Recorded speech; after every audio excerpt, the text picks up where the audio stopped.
Okay, we'll get started. So hello and welcome to today's CPD session. This presentation will provide a guide and reference point as we progress through the content, and a copy of the slides can be found in the handout section of the GoToWebinar control panel too for your information. If you haven't already done so, please let us know that you can hear us okay by using the question box, which you'll find in the control panel on the right-hand side of your screen. We do encourage questions, so please use the question box to share any that you have. So I'm Helen Scanlon and I'm part of the provider development team.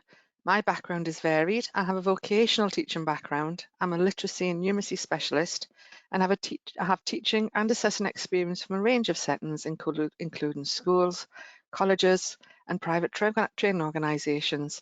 I've taught from below entry level up to master's level. I have a master's degree in education and professional development, and I worked for a number of years in a quality improvement role. I've been a curriculum leader and a lecturer in teacher training, and I've got experience of being part of formal Ofsted inspections. I've been working with the Education and Childcare T-level since May 2020, and I will share the learning from this throughout today's webinar. You can see the objectives of today's session on the screen now. The session will last up to 90 minutes.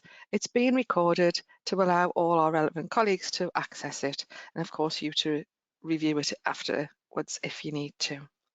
We're also joined today by Janet King, the Sector Manager for Education and Childcare. So hello, Janet, and thanks for joining us today. Hello, Helen. It's really good to be here. Looking forward to the session. Thank you. Okay, we're going to start with a quick recap of the theory related to best practice in relation to teaching, learning, and assessment. This first bullet point explains best practice in curriculum planning, looking at the bigger picture and developing students' wider skills and competencies, rather than focusing teaching and learning on knowledge development alone, that the wider development of each student is vital for their success. The second follows on from this, a more recent Ofsted report commenting on having a holistic approach to development and recommendation for centres to not focus on the students passing the test.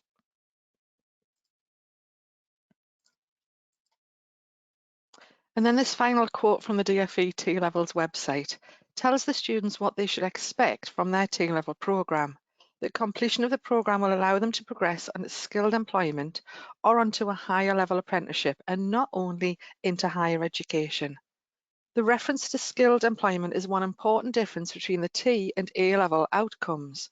The wider abilities and competencies which would be needed for skilled employment need to be developed as part of the T-Level programme. It's not only about the knowledge and understanding of the subject area, it's also about applying and using it effectively and confident as a professional in the industry. So this next slide includes some other useful quotes to keep in mind. If we focus on the learning rather than the exam performance, the student should be more confident in their knowledge and understanding and be able to apply it in the assessments. This approach will be vital if we are going to prepare the students for employment when they complete their T-level programme. It's also been proven that this approach creates autonomous learners able to problem solve and have a broader knowledge base to use in the industry. As we progress through this webinar, please keep all of that theory in mind. Okay, we're going to start off with a poll, which I'll launch in a second. Please choose the most relevant answer to the question shown. What do you think is the biggest challenge for teachers in relation to preparing their students for the T-level exams? Those are your choices, and I'm just going to launch the poll for you.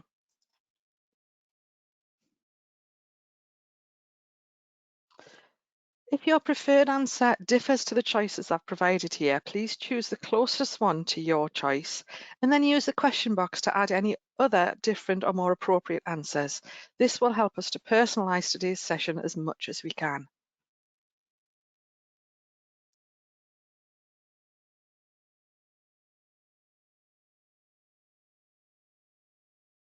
So thank you to those who have voted already. I'm just going to leave that open a little bit longer for you to choose an answer, and also if you feel like you need to give us a different answer, to pop it into the question box. As I say, I'll leave it open for a little while longer.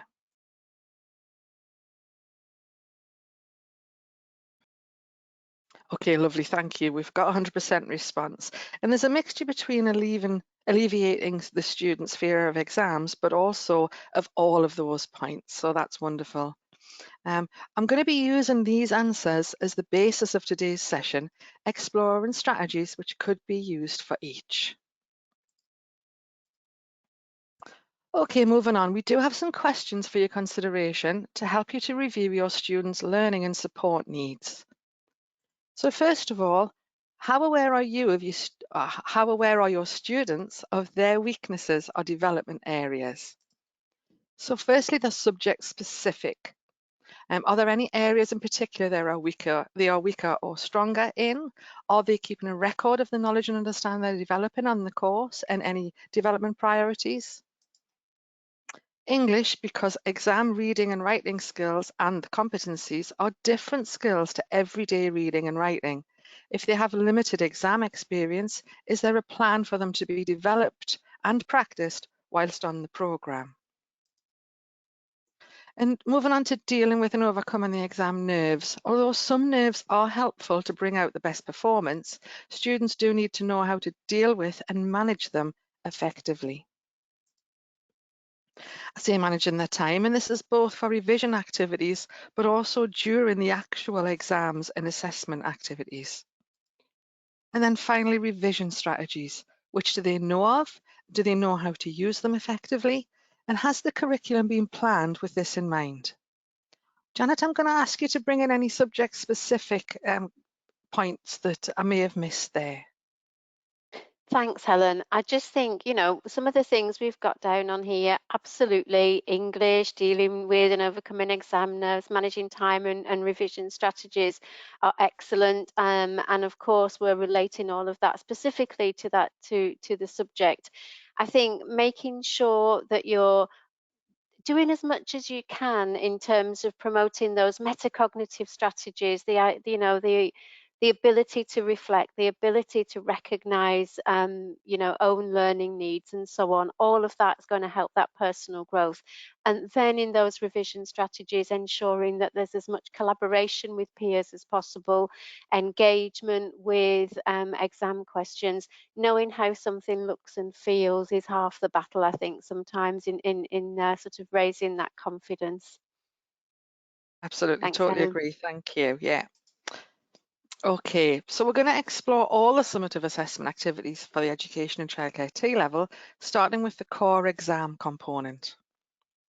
So this next slide contains the important dates, as well as the link to the QualHub page for up-to-date information regarding student support related to the exams. If centres plan to have all the core content delivered by Easter, they could choose the summer series in 2022 for their first exam entry. This would be booked at the point of registration. The dates for the two exams are shown on the slide now, and which elements are covered in each exam. For the Employer Set project, the window is in May. Pre-release material should be shared 3 weeks before the first supervised assessment session. And there's also a table showing how the core and occupational specialism assessments are aggregated for the overall TQ grade. An example of how this would happen is when the student would gain, if the student had gained a B grade for the core component and a merit grade for the occupational specialism, these would be aggregated, and using the table, it would give an overall merit for the technical qualification. And it's nice to see that there is more weighting for the occupational specialism here. Just a quick reminder as well, add any questions you have in the question box, and no question is a silly one. So the exams are designed to allow the students to put the theoretical knowledge they've gained into practice and show the depth of their knowledge and understanding. Students should be encouraged to break down exam questions, identifying what they are being asked to do with their knowledge and how they're going to apply it to given scenarios. They should also focus on applying the core knowledge and analysing why they are making the professional skilled decisions that they are, whilst also being reflective and evaluative. So let's have a look at what that means. Each exam must align to the 3 assessment objectives shown on the table now. So to summarize these, assessment objective 1, questions will relate to knowledge recall and the how things are done in the sector. Assessment objective 2 questions build from assessment objective 1 and require students to apply their knowledge and understanding of the how, but also the why. And then AO3 questions provide the opportunity for higher performance students to show their breadth and depth of knowledge, where they must also make evaluations and use their knowledge to make informed conclusions or judgments.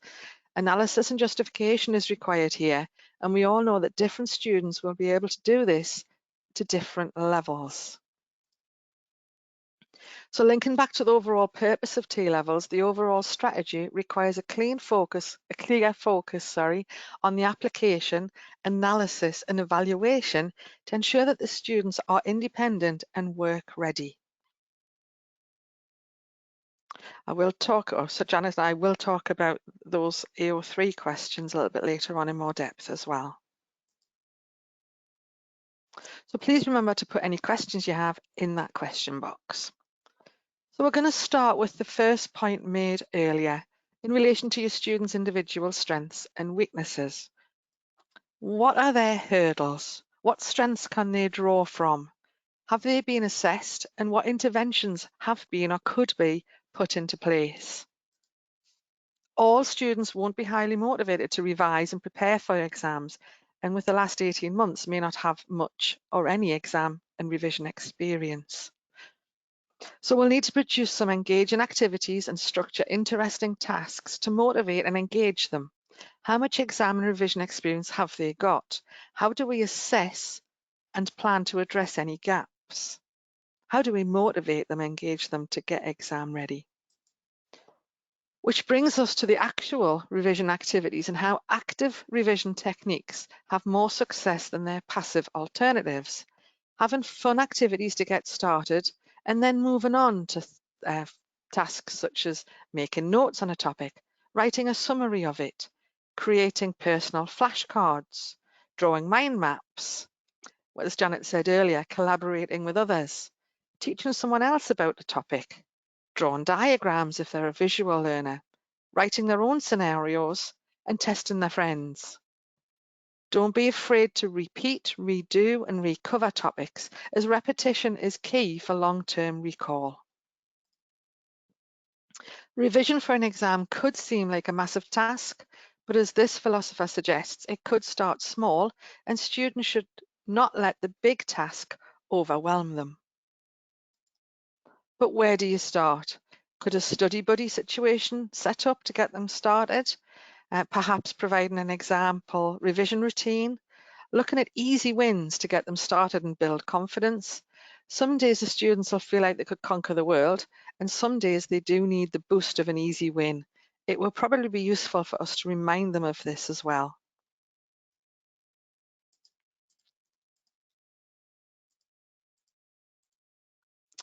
Okay, we're now going to move on to alleviating exam fear. And I know this is something that a couple of you highlighted as being a problem or a concern area. So we've already established that practice of doing anything makes you better at it. We need to make the most of the sample assessment materials available on QualHub. And rather than simply using them as a mock, you can create extension activities related to the sample questions and maximize your use of them. You could also use the topic tests created for the tags in the last academic year, and you can contact us for more information if you don't have access to them. Seeing the exam from the examiner's side or from the assessor's perspective can also help. I know that many of you are already asking your students to create their own example or sample exam questions, and this also could be supported by providing scenarios with questions, but then asking the students to produce questions, alternative questions related to different elements related to the specific core elements that you've been teaching. And having less threatening activities can also help, so consider using this approach, and I'll demonstrate what I mean by this later in the webinar. For time management, this might be something they've not thought of or done before. This could be for planning their revision activities or the time during an exam. In the exam, if they have 120 minutes, they need to plan the best use of that 120 minutes. Looking at the sample papers, they are generally made up of 4 multi-choice questions, 4 extended answer questions, and the remainder are short answer questions. This can help to inform the students of how long they'll have for each question, or at least how long they'll have for each of the 4 sections of the exam. You might need to support students to devise their own revision timetable. BBC Bitesize has advice and resources to help with this, which is really useful. Or you might want to provide some content support or guidance to ensure that the students are prioritising their activities and topics or elements appropriately.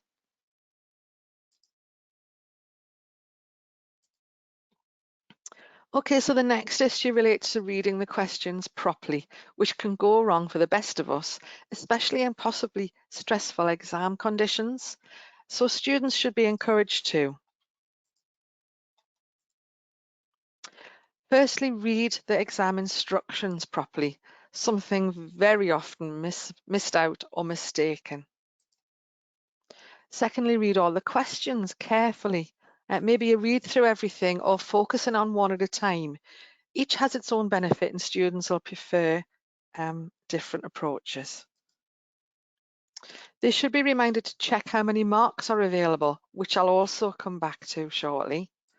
And then plan to answer each question before they start writing. And it might be that they plan on some scrap paper or they plan it in their head before they actually start writing. And then they've got to actually answer the question. And that sounds obvious, but it's not always. And it could be explored in your teaching and learning activities. Check out the activities in the sample papers and get students to analyse to what extent they and their peers have answered a question effectively by doing some peer marking.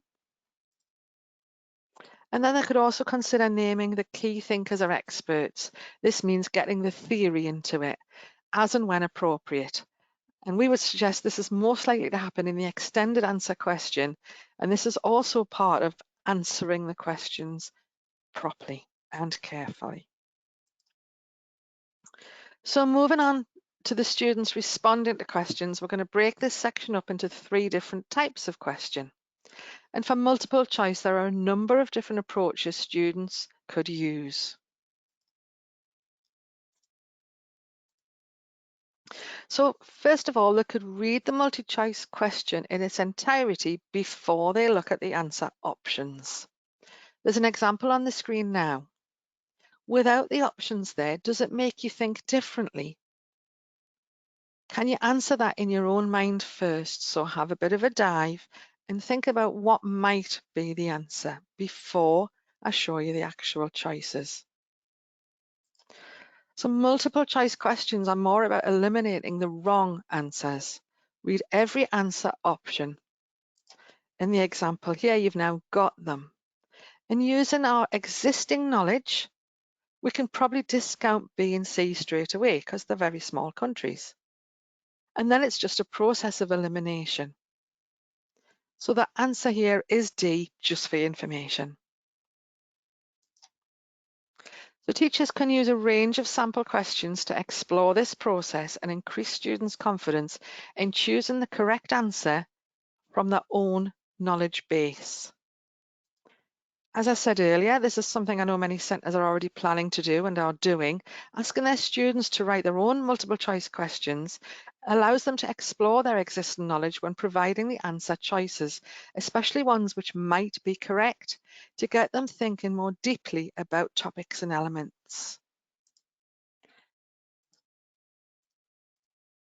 And then other generic advice for MCQs could be to answer the questions they know first, and if they're not sure, they could then go back and select the best answer from the options provided. And then that would help build their confidence for them to make an informed guess. So short answer questions make up the majority of the core exams. Students should remember that short answer questions require short answers.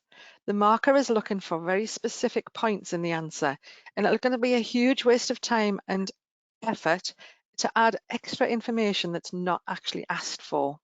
So students should keep their answers concise and to the point. They should focus on hitting all the points they need to and give examples if and where appropriate. But the next answer is also, the next point, sorry, is also useful to keep in mind, not to ramble, to use the marks available for each question to inform what they write. 2 marks for a question normally means that the student needs to make 2 points. 3 marks, 3 points, etc., etc. So encourage the students to apply this approach when they're answering this type of question. Reinforce what they should be showing in their answer. And in a short answer question, they're probably being asked to demonstrate and apply their knowledge and understanding. So that's probably the how and starting to think about the why.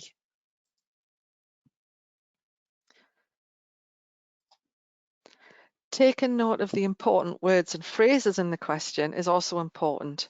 And then they could also be encouraged to rephrase the question's important terms in their answer. This should help to ensure that they stay on topic and include the relevant points. So there's an example on the screen now, and it would be something like, identify 2 main legislative acts which impact on an area, a concept, a topic. So the student could simply rephrase that question starting with 2 main legislative acts which impact on are. So that's an example of using the question to form the answer. Okay, the final and probably most daunting type of question for students and us as teachers are the extended answer questions. The first point I'd like to make is to focus here on what the students are going to be asked to be likely to include analysis, evaluation, and therefore making judgments and justifications. These are skills which are probably will need to be supported and developed in a constructive and structured way. Students practicing this remotely or in centre would be a good idea, while supporting them to carry out self and peer reviews of each other's work. So this sample question provides a scenario and sets the students a task to analyse the reflective cycle in relation to that context. If the student doesn't know where to start, like I said, for the short answer questions, they could practice using the question to formulate their answer.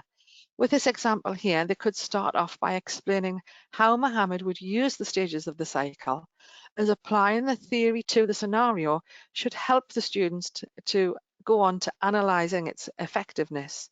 Using the keywords in the question, for example, the name, the details regarding the work context, and courses being studied here, will make the answer more real and easier for the students to write about and analyse. And how confident are your students in the writing in an analytical or an evaluative way? They may need support to do this, and reviewing answers they've produced is one way to get started. So some detailed input on this type of higher level writing might be needed. So please have this in mind when planning teaching and learning activities.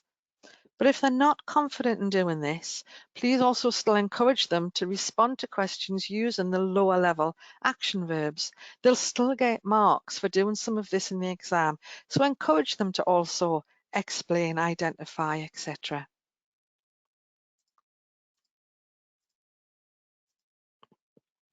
And we probably should also remember that for written answers, there are marks for the quality of the written work, so do encourage them to carry out careful proofreading and checking for any mistakes. So this slide here includes some useful websites and books which might be helpful to support your students. And as I mentioned earlier, BBC Bitesize also has useful support for revision strategies. Janet, I'm just going to pause there for a second and ask for your subject specialist input in anything I've said through the last few slides, please. Thanks, Helen. I've been sort of jotting down some notes, listening to what you've been saying, and some of the keywords, going back to one of your strategies that I've written down, I've written consolidation, practice, familiarity. And I think one of the biggest changes that we're looking at now in technical education is that move from a modular approach to this linear approach where students are being assessed at the end of the course. So a synoptic approach, a linear approach, and that sort of model that's being applied. So I think, we've got to think about how we can prepare for that and how we ourselves put in some of that formative assessment and revision throughout what we do. So I think, using those words like analysis, like evaluate, they're not words that sort of easily slip off the tongue when you're doing group work. We'll say, right, we're going to discuss this, we're going to think about this, let's have a think about this. Describe, explain are probably easier words to deal with. And I think sometimes we could say, okay, so if we analyze those two situations, let's have a look at why those choices were made. Let's have a look at the potential outcomes, and we begin to become a little bit more familiar with some of those words that are going to perhaps be brand new as words, never mind meaning, to some of your students. So the idea of taking and using some of those examples, Helen, you mentioned the topic tests. Also, you can look at those mock papers, those sample papers that are on the website, and think about, what element am I teaching? What questions are in that example paper that apply to that? Let's have a look at these as a group. And then if that question happens to be a sort of recall question or a short answer question, let's see if we can make a multiple choice together in our groups, or let's see if we can make a higher level question such as analysis and so on, that we can then come back to and use as a little bit of extension at the end of that lesson that brings that consolidation together. So I would say consolidation, practicing, familiarity, breaking down questions, practicing writing questions so that you actually develop that familiarity with what these different things actually mean in context. The more that can happen, the more prepared your students will be. Thanks, Helen. Great, thanks, Janet. I said I was going to talk about some fun activities, and I'm going to demonstrate what I meant by this now. So, to create puzzles, word searches, crosswords, if you haven't used it before, puzzlemaker.com can create them for you, and it's really quick and easy. This is the website you can use free of charge to create resources in minutes. You can copy and paste them into Word documents and then format them in the way that you want to. So the first example here is a word search, and this word search uses important terms from element 1. This could be used as a starter activity, and then the students could be asked to explain some of them in detail in relation to their preferred specialist area, but also individual and personal development needs. The second is a crossword or a crisscross puzzle on the website. Again, terms from element 1 are used in the clues, asking the students to recall knowledge gained in teaching and learning activities. Again, extension activities could be used after completion of this, and students could also be tasked to create their own puzzles to help revise or recap core knowledge. This is what the website looks like. Please contact me if you'd like to discuss or explore this further, or would like any guidance on creating puzzles. Okay, that's the exams finished. We're now going to move on to the ASP, or the Employer Set Project. One thing our 2020 starts have told us is how much they like the ASP. The process of completing it reinforced the knowledge and understanding needed to work in the industry, and the students really understood applying that core knowledge to a real-life context in completing the project brief. Students who had not had much or any placement experience were still able to complete it, as it is knowledge-based assessment, and they actually also enjoyed doing so. Okay, I'm going to hand over to Janet for this first slide. Thanks, Helen. And I think we'll just start by thinking about the aims and intentions of the employer set project through those requirements and scenarios. So one of the first things to note is that that employer set project is something that's devised by NCFE, so written by NCFE in the form of scenarios. And there are scenarios available for sort of the different interests, the different specialisms that a student may be thinking about or may have indeed made an informed choice about already. So that could be a scenario that they choose that's early years based. It could be one that's based on assisting teaching or mentoring in educational settings, being the third occupational specialism.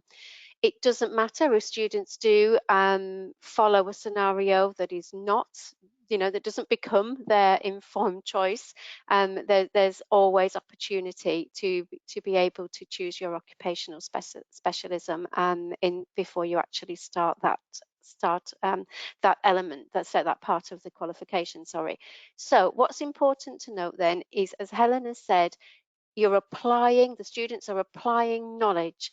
They're applying knowledge through skills application into a given scenario. So students will get sight of a scenario, a situation. We will have validated our scenarios with employers in those specific sectors. So we'll have worked with early years employers and assisting teaching, so schools and teachers, and also with mentors as well, to make sure that these are familiar, realistic situations that we're actually asking students to think about in their employer set project. And then the students will work through a series, and I know in the next slide we're going to look at how that how that sort of is developed through the employer set project. For me, what is really important here is that this is testing, and you'll get to see what it's testing when we look, but it's testing a whole new range of skills and qualities. And I think that's what actually engages students sometimes. So, students are thinking about these problems, this situation, what the child or young people and family may be facing, and they're doing so in context. They're also able to think about activity planning. They're being practical in the way that they apply their knowledge, and that does allow for different skills and qualities than a pure examination type of assessment. Within the employer set project, as we can see on the slide here, there are also some core skills that are embedded within that are actually seen as well through the scenario questioning. So CS1 there, you can see about communicating information clearly, engaging children and young people, stimulating discussion, securing understanding, working with others to plan and provide activities to meet children and young people's needs, using formative and summative assessment to consider children and students' progress, and assessing and managing risks to safety when planning. So all of those skills in one way, shape or form are embedded and interweaved into the employer set project through the different tasks that students are required to do. And as I say, whilst you've got that pure exam that we've talked about already with Helen, we now are looking at a different set of qualities and skills and techniques. So it really does, the core is assessed through different skills, different strategies, different techniques that really do engage and motivate inclusively. We can see here the assessment objectives again there, and all of these are becoming apparent throughout the actual project, and you can see the weighting there. And as you would expect, you've got 53.33% there of AO2, apply core knowledge and skills to meet development needs. So you're looking at that application of knowledge. When you look at the specification, you'll notice, obviously you'll see all the elements sort of presented and arranged as K for knowledge, S for skills. You don't need to be looking at those skills in a placement environment, so they're not for the assessor to assess, but those skills are the types of skills that underpin the knowledge, or that are underpinned by the knowledge.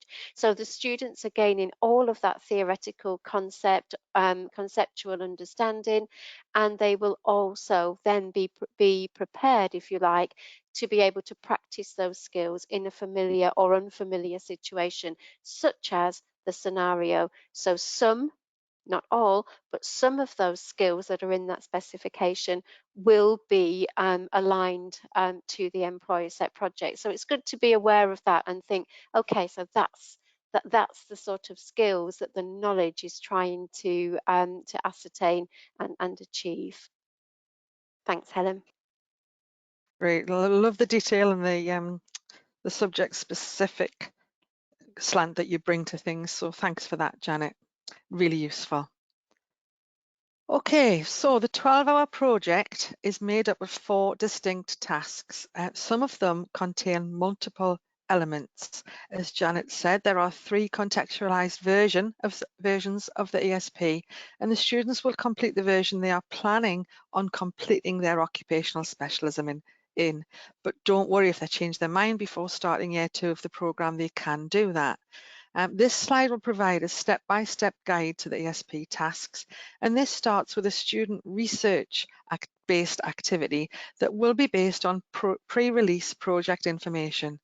Student research should be focused on collating information and materials that the students have received or had access to during the learning throughout the qualification. And that can include any information pertinent to the contextualized version of the assessment, for example, early years foundation stage. The information students collate should be refined and focused on the details within that pre-release activity ahead of the supervised scheduled assessment. The pre-release activity can be shared with students 3 weeks before the first supervised session, which should only be scheduled to take place within the relevant assessment series window. Another important point to make here is that students must submit their research materials to a teacher before the cohort's first supervised session, and this also allows it to be reviewed by a tutor and amended by the student if required. Students should not have access to the project tasks until the research materials have been approved by the tutor. Please check the tutor guidance document on QualHub for more detailed information about that. So task 1A requires the students to create an early support or intervention plan based on the pre-release information and the project brief. This is completed under supervised conditions and will be completed using the students' prepared notes from that pre-release research task. They will not be allowed access to the internet or any additional materials during this supervised time. There is a time limit for 3 hours of this task, and the outcome of this activity would be a word processed plan. Task 1B requires the students to then produce an activity plan based on the plan they produced for task 1A. Again, this task is completed under supervised conditions and under the same restrictions related to the internet and additional materials as in task 1A. The time allowed for this task is also 3 hours, and the outcome would be a word processed activity plan. The timings for both these tasks cannot be split up into smaller chunks. The next task is then based on a student group discussion and peer review. So for task 2A, students must not start this task until all the students in their cohort have completed task 1. Tutors should assign students to peer discussion groups, and each group should be made up between 3 and 5 students. You might need to consider the room or space available and cohort sizes when you're determining the number of students within a group. You're also going to need to keep this manageable and ensure the group sizes are appropriate to the task. So for task 2A part 1, the students are asked to review each other's activity plans produced in task 1B. They will prepare for this discussion activity by completing the pro forma preparation for peer discussion. So tutors will need to give the students printed versions of the relevant task 1B activity plans for each of the students in their peer group, along with copies of the preparation for peer discussion pro forma. This pro forma must also be completed under supervised conditions, and students must work independently. All completed forms should be handed in to the tutor, who will be asked to review the completed forms to ensure there's going to be sufficient detail to allow access to the peer feedback during the actual discussion. So verbal feedback to students can be provided here if there are areas for development, but advice regarding the specific omissions or improvements should not be given. So guidance here could include questions or comments such as, you haven't said why you think that aspect of the plan worked well. Or your question doesn't relate to how and why the others designed their plans the way they did. Or how do you think that would improve the plan? So the students should then revise and redraft as appropriate before handing this back to the tutor for another review. And there's no time limit stipulated for this part of the task. What I'm doing here is I'm summarising what's in the tutor guidance. So all of this information is actually in the tutor guidance documents available on QualHub. So moving on to 2A Part 2, the students then carry out that group discussion, and it's about their activity plans. Students will have hard copies of their group's activity plans and their own completed pro forma. But it's also important to note here that they won't be allowed to make any changes to their plan during this time. There is a 20-minute supervised preparation time to allow the students to read through each other's plans and formulate ideas and feedback on each one for the others in their group. During this discussion, the tutors are required to ensure that every student participates and provides feedback to their peers.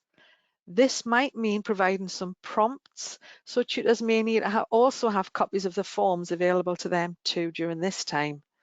Each student will have a maximum of 5 minutes to present their plan, and then each student is to provide feedback and discuss the presenter's plan. And notes related to this discussion and feedback should be taken and recorded on the pro forma by each student. For task 2B, the students will review the feedback they received and then make any changes to improve their activity plan. This must be completed under supervised conditions and within 1 hour. So moving on to task 3. 3A, the students will use their early support plan and updated activity plan to prepare for a discussion with their tutor. The students should have no more than 2 hours to prepare for this, and at the beginning of the discussion should cover both plans. A pro forma is provided to support your planning for this or their planning for this, and the tutor will then ask questions about the plans, and this will last no longer than 10 minutes. In task 3B, the tutor should take on the role of a workplace supervisor, for example, a key worker or teacher, and have a professional discussion about the approach the student took, exploring the rationale behind it. I call this a role play type discussion, and it also requires the tutor to assess the student's verbal communication skills. The tutor can ask prompt questions, but they should not offer new suggestions or introduce new information. This is to support the students' evaluative and reflective skills in readiness for the next and final task for the ESP.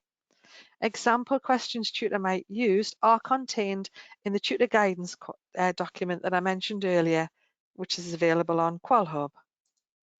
And then the final task, for task 4, the student will need to work under supervised conditions again to reflect on the tasks and review their project work in relation to the project brief.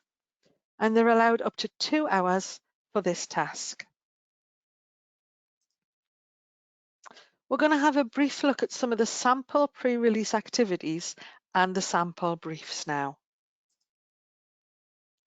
So students should be encouraged to read and discuss the example project briefs.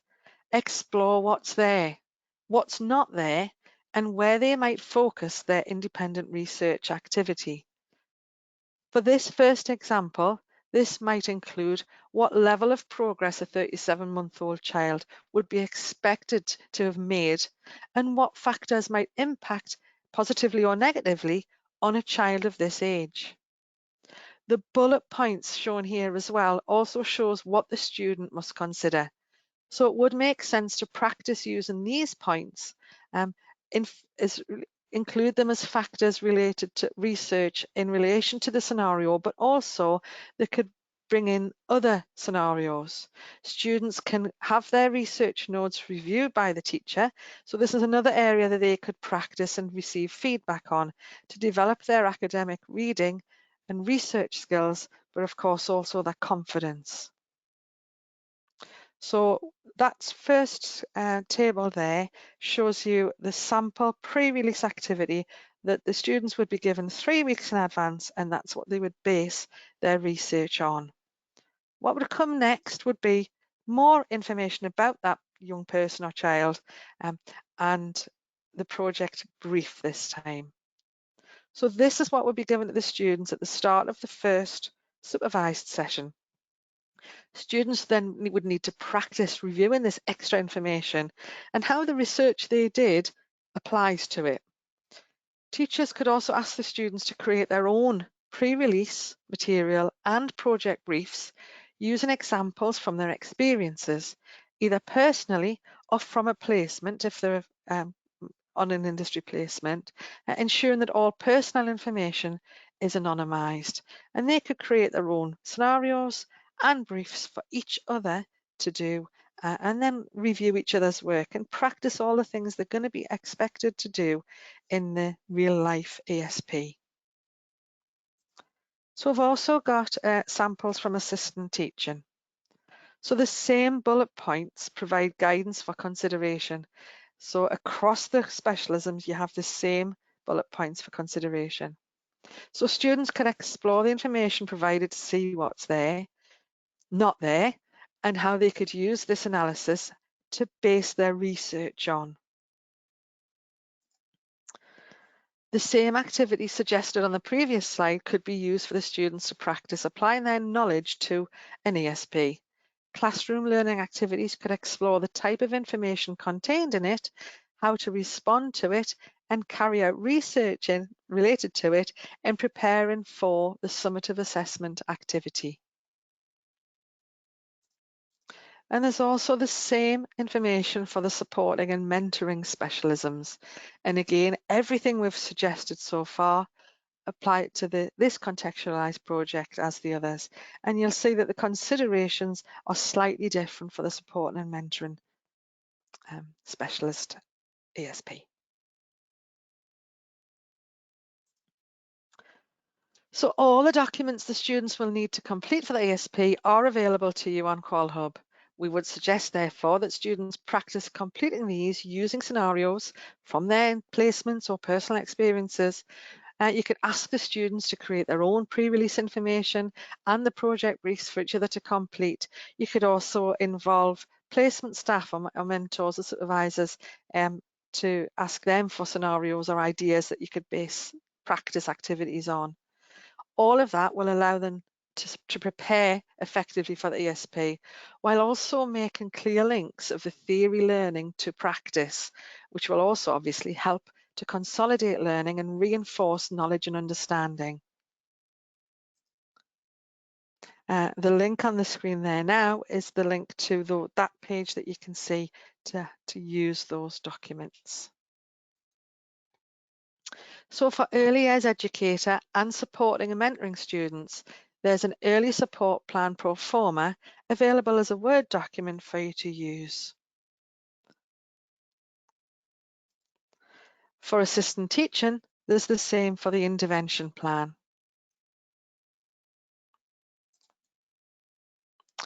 And this is the pro forma for all specialisms to use as the activity plan.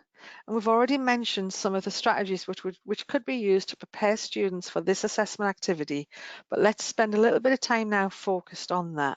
And obviously practice, we know that research shows that practicing improves success. And exploring the type of activities the students will be asked to complete in the industry would be a good place to start. On a more generic note, teachers could also explore project planning with students and discuss how to manage their time for this type of project. using the correct language, terminology, and professional tone may also need to be developed and/or practiced if this is new to these students.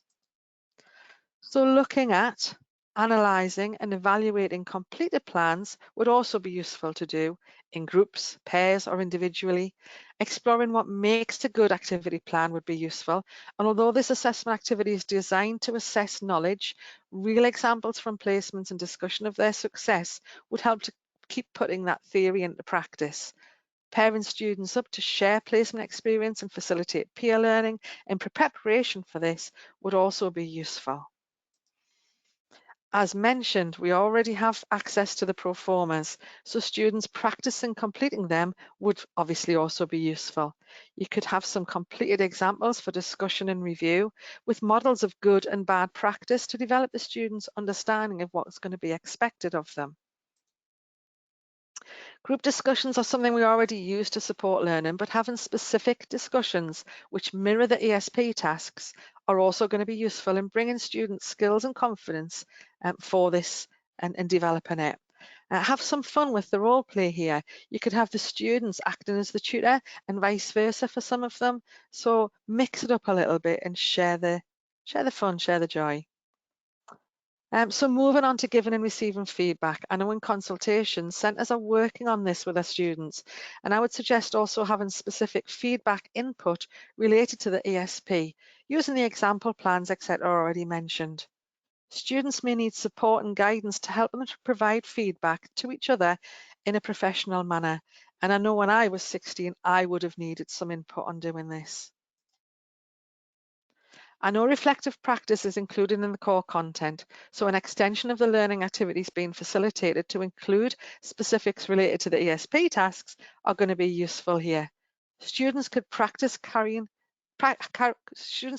out a practice ASYP and use different models of reflection to consolidate learning and develop their confidence.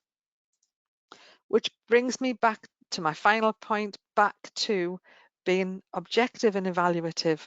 Consider how much support or guidance is required for your students to do this. Confidence in these areas generally comes with experience.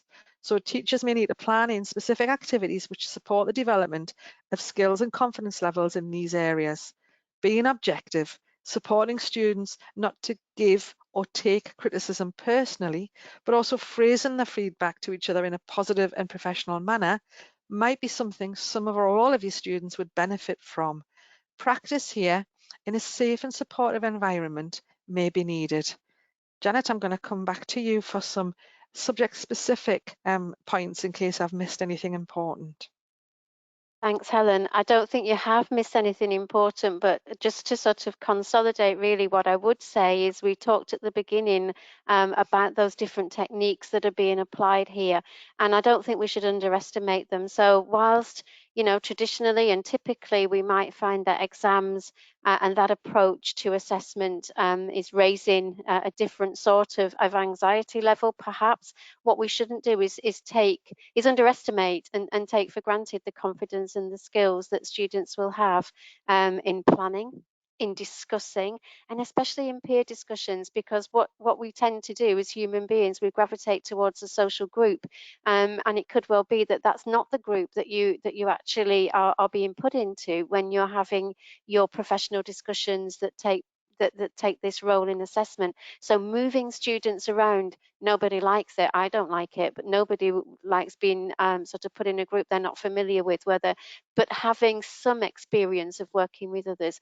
How confident is that confident student when they're in a different group, for example? So being able to develop that and allowing students to find their voice and develop confidence. And for a lot of 16-year-olds, that is a difficult thing. So we shouldn't underestimate that confidence level to be able to really contribute and get some meaningful participation from a peer group discussion. Also, you know, giving and receiving feedback and being able to reflect. As Helen has said, those are all different skills and techniques. So whilst it may feel a little more gentle than a formal examination, remember that this is meaningful assessment, that this is summative, that it will be graded, and give students the opportunity they need from a very student-centered perspective in developing those techniques that we may otherwise take for granted. Thanks, Helen. Lovely, thanks. Great, smashing. Thanks, Janet. Okay, we're now going to move on and finish off by having a brief look at this Occupational Specialisms assessment. But to inform this, we'd really like to know which of the occupational specialisms that you're going to be involved in so that we can personalise this next section. So I'm going to launch the poll now. It does say you've got the choice to say to be confirmed, but please let us know which you're using. Oh, wonderful. That was nice and easy. Everybody's voted. Everybody's early years educator here today. So that's lovely. Thank you. What we will do is we'll focus on early years, but we'll also briefly cover the other ones as well. Okay, on the screen now are the performance outcomes for each of the 3 specialist areas. I'm going to ask Janet to pull out the important points for these, please. Thanks, Helen. I think the most important thing to remember is that the hard work, the foundation of all of this teaching and learning has happened in that core. So the breadth of the teaching and learning, the knowledge, that conceptual, theoretical understanding has been laid down in a really good, strong foundation in the core through those 12 elements. That breadth touches upon everything that you can see here. So we've got 5 performance outcomes there for early years as part of that occupational specialism, which is typically the 2nd year. We've got 4 for assisting teaching and 4 for supporting and mentoring students in educational settings. Now, the reason that there are more in the early years pathway is simply because of the early years educator criteria and making sure that that is in there in a sort of sufficient way to allow that student to grow, to develop, and to really engage with that criteria. Now, the way that they're arranged, if you looked at PO1, and I'll concentrate on the early years one for the obvious reasons, but all of them, you will see that connection, that link with what's gone on in the core. PO1, for example, support and promote children's play, development and early education. And all the way through the core, we've been looking, I think it's element 2, where they're looking at sort of education, they're looking at curricula, we're looking at element 7, that's looking at development and so on. So all of these foundations have been laid. There's a broad breadth of understanding.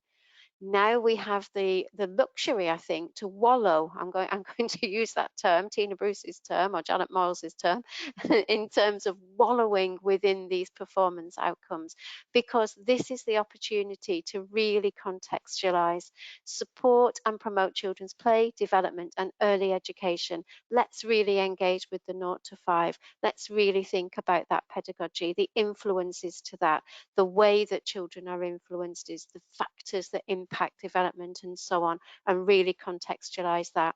Let's bring forward the coherence of theory that we've had from the core, the practice that's now happening and is really rich in that placement experience, and bring that together so that everything that's discussed, there are knowledge outcomes associated with each performance outcome, but that knowledge again is wrapped around what's happened in the core, and there's a deeper dive going on now in terms of contextualization.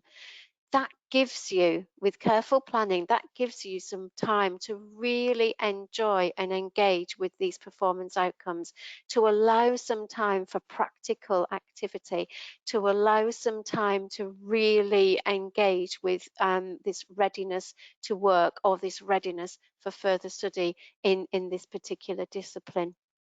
Developing relationships with children to facilitate their development. We've been looking in the core at social and emotional development. We've been looking at the importance of attachment.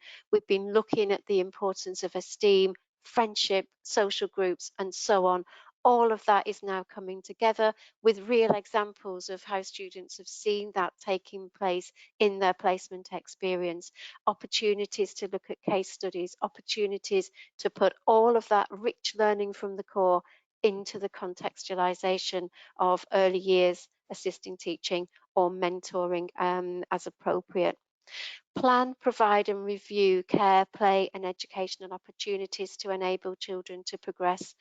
All the way through element 2, we're thinking about that educational curricula. We're now honing into those requirements of the early years foundation stage for PO3 in the early years occupational specialism, and really thinking about how do we approach this? What do we mean by in the moment planning? What's child-centered approaches? What are these different things that are impacting on pedagogy? And why is it important to not be necessarily tracking children's progress against early learning goals there for the end of reception year? What is really important in the richness of the 0 to 5, thinking about the child development, because that's critical. Knowledge of child development is critical and underpins everything. You know that. Safeguarding to promote the health, safety and well-being of children. The students have been introduced to that very wide framework. Why don't we now look at the policies and procedures that are in place in those settings out there in the early years, or schools and educational settings generally, as your occupational specialism may demand? Why don't we think about how legislation, let's refresh that legislation. What's it all about? What's the aims and intention? What's the top line? Okay, so how do the policies and procedures ensure that is actually being implemented in an early years setting, in context, in a way that gives practitioners the guidance that they need to be able to follow to keep children safe, and so on. And then PO5 here, working in partnership with colleagues, parents, carers and other professionals. We know that we've looked at things like that in the core. We've looked at element 5 and 6 that's looking at working with others. And now here we are in performance outcome 5, really exploring those different types of relationships and partnerships in context of early years. What sorts of agencies might we need? What sort of intervention plans might be in place? What professionals make that up? Why would we want to rely on those services? What are the challenges of accessing some of these services, and how can that impact on a child's development, and how does it actually have an influence on family life for parents and carers too? So all of those things can really be enjoyed, explored, unfolded, but you're starting from a very strong foundation that happened in the core. Do the hard work to get that breadth of information there, and then enjoy that deeper dive. As early years specialists, you'll know, or if you've been delivering, supporting teaching and learning, mentoring and so on, depending on your specialism.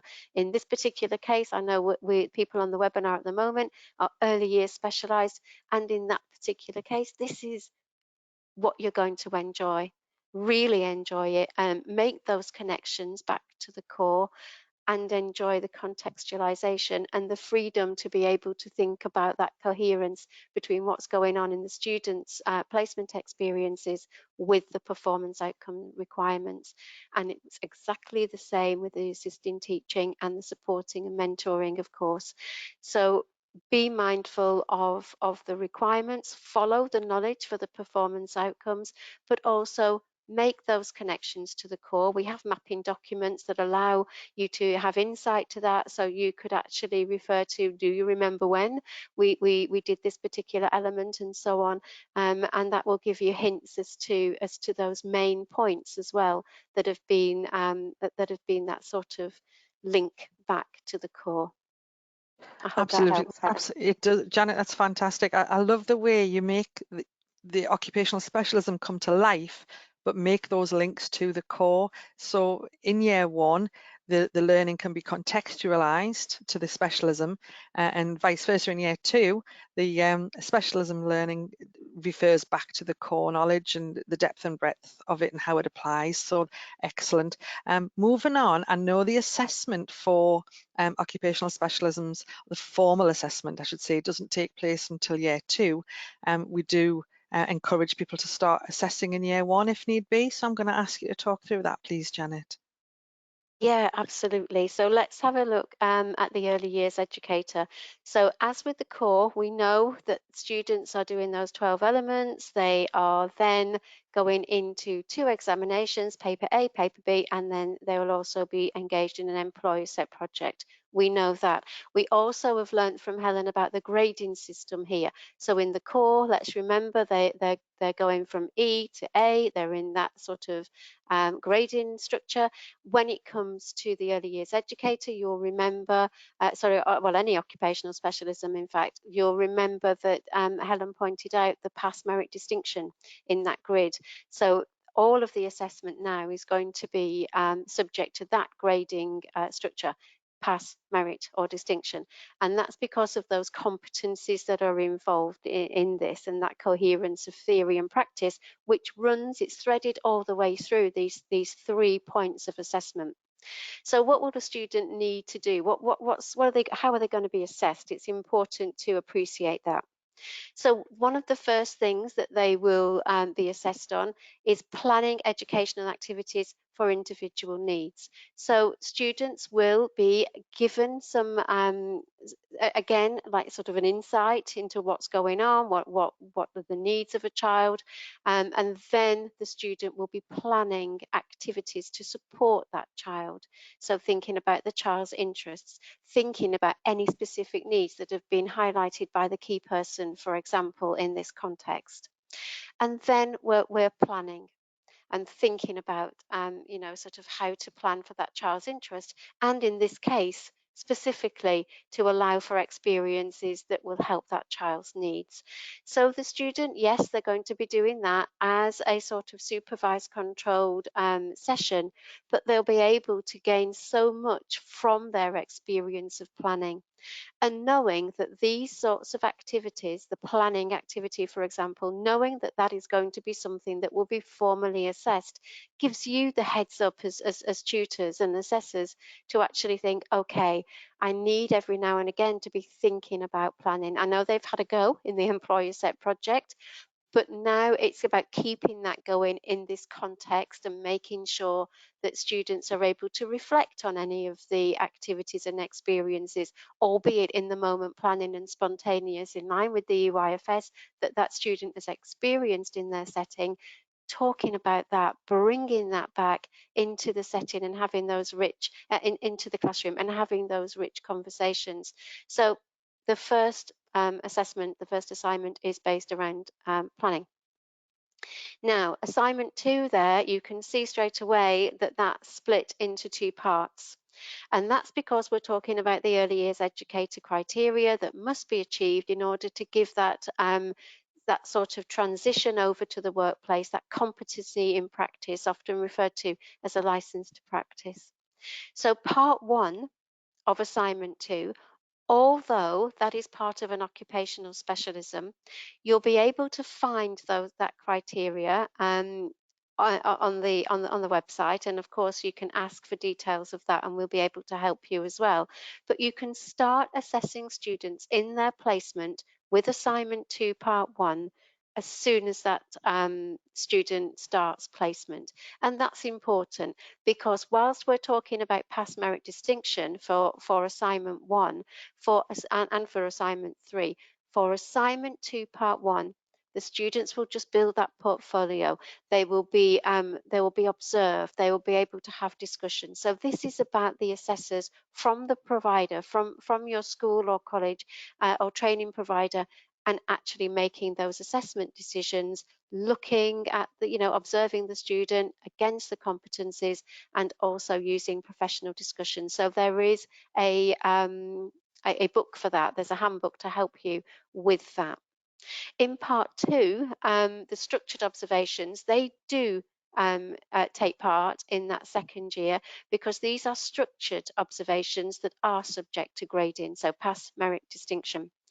And in those structured observations, the students will be given 3 situations. So sort of, you may be looking at literacy, you may be looking for elements of outdoor play provision and so on. And they're allowed to choose. There's some choices given depending on the setting and the accessibility and so on. So they're quite manageable. And the structured observations also identify specific criteria. So the student is planning to meet that specific criteria through an activity or experience in a given situation. Off they go.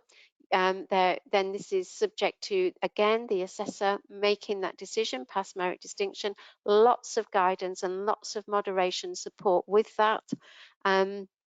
And of course, things go wrong. Things never go to plan, do they, when you're working with people? And so the opportunity for that student to discuss through their planning and how they plan to meet that criteria, and perhaps why on this occasion they weren't successful in meeting that, and why they went with the children's spontaneous interest and action. The richness of all of that coming out in part 2.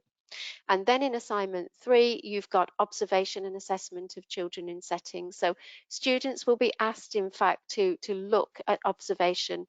And whilst, if we think about what goes on in our practice, the skills of observation need to be underpinned through practice. We've talked all the way through this about practice. Students need to understand how to observe. You can't just pick up on sort of important, significant key moments without actually developing the skills of observing. And that's what training is all about. So making sure that students have got that underpinning knowledge of actual observation, taking time to actually apply their knowledge, their increasing knowledge of child development through an observation. That's the skill, and they require training to do it. So there are some, some sort of observations required. Then students are reflecting on the methods that they've chosen and how that helped them to make that connection between knowledge of child development and individual children. And then they'll be actually looking at evaluations based on some observations that are pre-written by NCFE, so that students are then able to pick out, what is this particular observation telling us? And that's just to help with standardization for individual students. So that's a bit of a whistle-stop tour of the early years educator. I'm going to put the other 2 up there, Thank you. Just as a run through, please. Yeah. Yeah, no problem. So assisting teaching, you can see straight away, and again, there may be people listening to this webinar that are actually using that occupational specialism, and I just want to reinforce the planning. So this will, of course, be in the context of the classroom, working alongside a teaching assistant, working alongside the class teacher, and thinking about differentiation and so on, resources, safety, all of those things will be part of this planning. And again, the more richness of coming back to the classroom and talking about what have you been involved in, what did the teacher ask you to do, how did you do that, why did you do that, how did it help you to meet the needs of a particular child or group of children. So all of those things are rich discussion that will help prepare students. Again, they will be observed on skills, and they'll do that through structured observations. So that same pattern of structured observations, part 2 as it were, of the early years educator, that will still become part of the assisting teaching. So, but obviously there is no required competency side.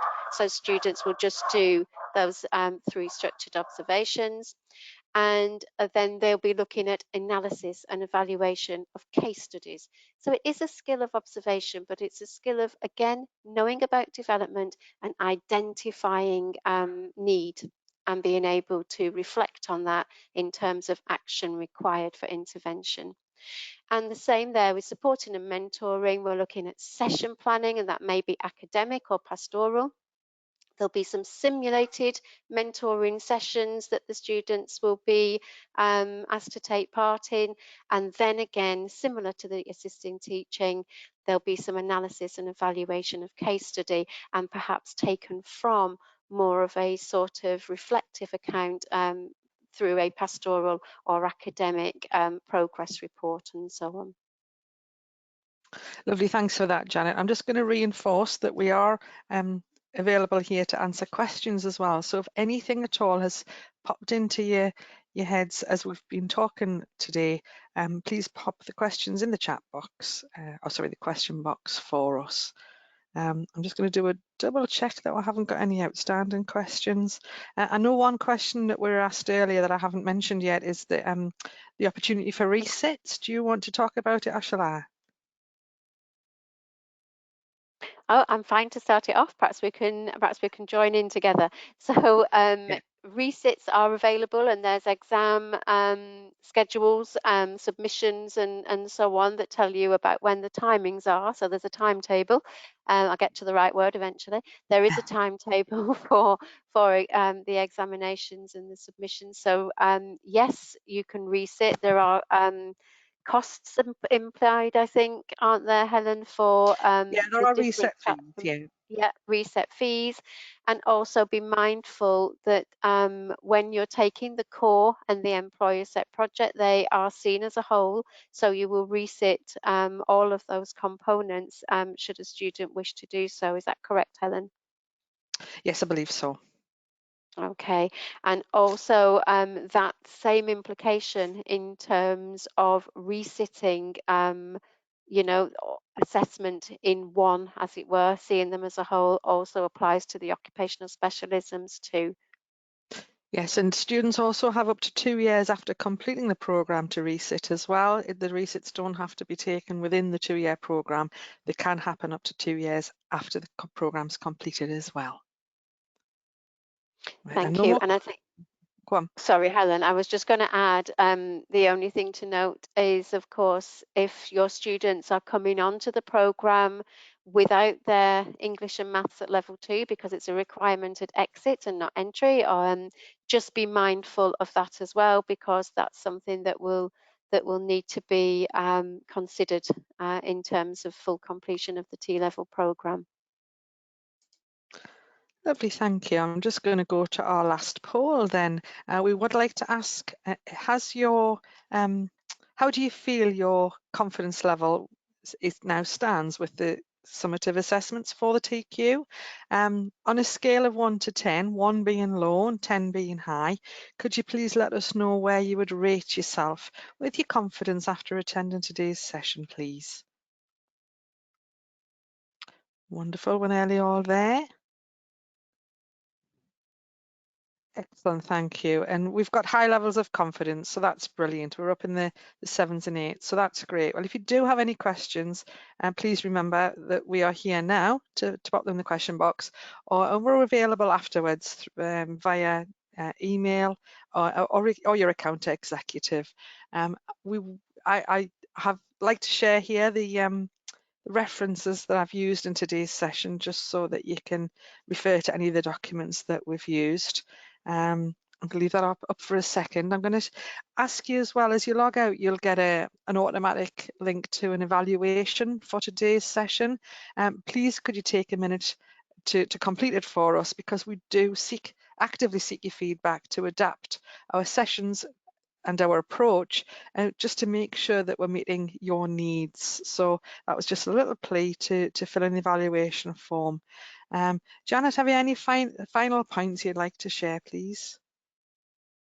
I think what I would say is, enjoy the T-level qualification. I know that it's new. I know that you might be feeling a little bit nervous because you're entering into this new landscape, but it will help to professionalize the workforce that the students are going into.